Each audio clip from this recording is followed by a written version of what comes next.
Kasi na shaping na natin kanina, di ba?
Okay lang.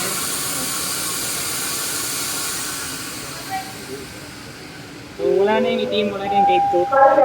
Yung ibisa ng guide coat talaga. Tapos ng 240, punta tayo 320.